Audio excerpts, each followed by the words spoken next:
It's nice to read that again, by the way. It's been a while. Well done. Yeah, I know. And I gotta tell you something. Like this is one thing that I really like. Look, I'm not doing rocket surgery or anything like that. I don't really have an important job. But if I'm going to do that blog, I want to do it properly. And it's just, I get a bunch of people, whenever I write it, they're always like, I really like this better than the podcast. I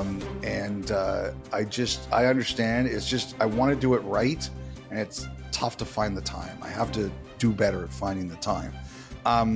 So like the thing is when players and teams, like there were reports this week that Nyes and the Maple Leafs were far off, right?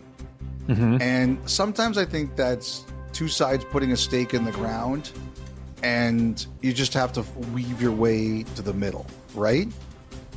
Sure. This one is different. This is one of those things when, you have a player and a team that know each other really well. I think this is Rasmus Andersson we're talking about here. Yes, Rasmus Andersson. Like the player knows what he's worth. The team knows what he's worth. I think you should never negotiate against yourself. You should always put down like a number slightly higher than you may think you get, and teams often will put a number slightly lower than they think you get. Like it's rare that two sides walk in a negotiation and they're like, "Oh, I'm at 8, you're at 8. Oh wow, we've got a done deal." It doesn't usually work like that. I just heard, I don't know what the numbers were here, but I heard they were so far apart that it was like when it kind of got around the league, a couple people said to me, it's just, that's when you know it's time, right? Because the number comes to you, to Calgary, and you just kind of know, okay, this number means more than just the contract. And I think Andersson feels it's time. And I think Calgary understands that. Like, I don't think there's any hard feelings here. Like, it's the same thing like in Edmonton. I think Arvidsson and the Oilers, they're like, it's time. Nobody's knifing anyone else on the way out. Like, the Oilers aren't going to say anything bad about Arvidsson. I don't think Arvidsson's going to say anything bad about the Oilers. It just didn't work. It's time to move on. And I think that's kind of the thing with Andersson here. They've been together for a long time, and I don't think he's got anything bad to say about Calgary. I don't think they've got anything bad to say about him, but you get to the point where it's time. And I think everybody in the league sees that. I think Calgary sees that. I don't know if it's been communicated to them in so many words, but you reach a point where everyone kind of recognizes for a player, it's time. And it's hit there for Calgary, and it's hit there for Andersson. He's been a really good player for them. He turned out to be a great draft pick and a really good Calgary Flame. Again, I don't think anyone here has anything bad to say about anyone else, but it's time for something new for him. And I think at the very least, I'll say this: if you're the Flames, you're probably hoping Ekblad signs, because I still think you're going to be able to do well regardless. Mm-hmm. But now you're really going to be able to do well if Ekblad's off the board. Right, one less guy. And so that's why I thought about, because he's still got one more year left on his deal. Andersson does. So with that in mind, I mean, will it ultimately be the offers that Craig Conroy gets? I mean, that could largely dictate whether something happens this summer, or is there still a chance that they could begin training camp and he's still a member of the Flames going into the last year? I think in theory that could happen, Kyle. All I can say is that I heard people were serious. Okay. Like, I don't think, like, this is your best chance to make your team better, right? And I'll tell you what one team said to me. They said that, everybody's trying to sell tickets. Everyone wants to sell hope. Everyone wants to make their team better.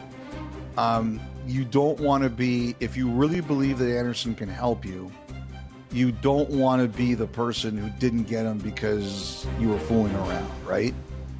So, I mean, I don't know what I would say the percentage is, but I've heard there's legit interest. One of the teams said to me, someone's going to be very serious about this. So a few of us should be. Got it. Right. And the Flames do have Brustewitz, Perek coming, right? A couple of right shot defensemen. So they've got the next wave coming on their back end there for sure, if this is it for Rasmus Andersson and the Flames. I went back and watched his end of season media, Andersson's. It was really interesting. And he just said, this is probably the first time in his career he's had a real big decision to make. He's a great talker. Mm-hmm. I have to say that about him. I've always really liked talking to him. He's honest. He's blunt. From the limited amount I've gotten to speak to him, I find him a really interesting and fascinating guy. And it sounds like he's made the decision. All right. North of Calgary. Speaking of funny texts and stuff like that. Yeah. So I called, I reached out to Ryan Leslie and Eric Francis just to let them know I was going to be reporting that. And, so Leslie's out and he gives me a shout. And Eric texts me, he goes, "I'm just on the bullet train in Japan. What's up?" I'm like, "Don't worry about it. I just have a note. This is what I'm working on." Exactly. You don't need to talk to me. Enjoy the bullet train. Oh, great.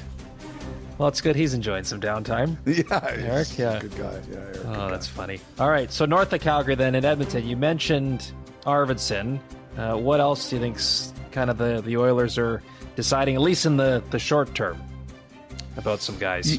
Yeah, so like I said, I think Arvidsson, it was interesting. They talked about the D is pretty good and the goaltending.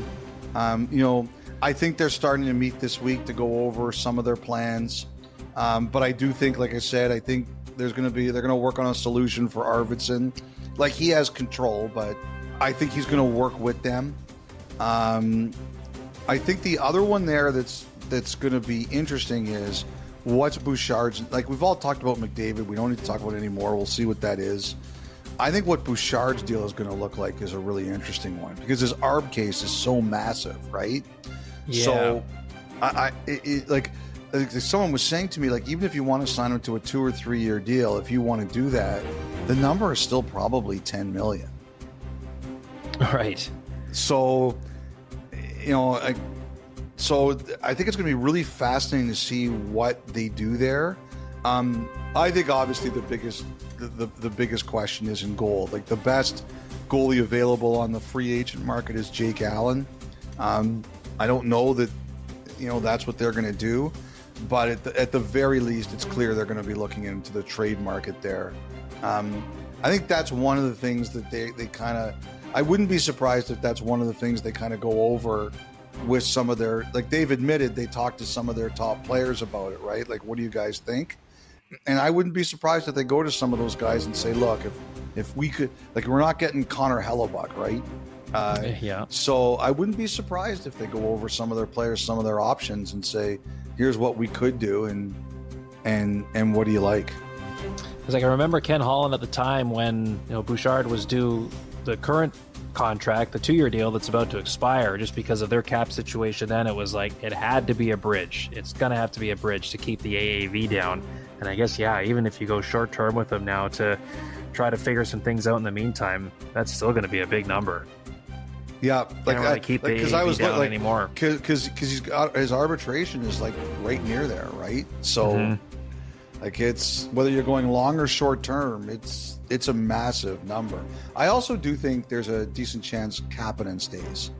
Okay, like he found kind of a home there. There's a spot for him there. I wouldn't be surprised if he stays. All right. I just wanted to ask you quickly,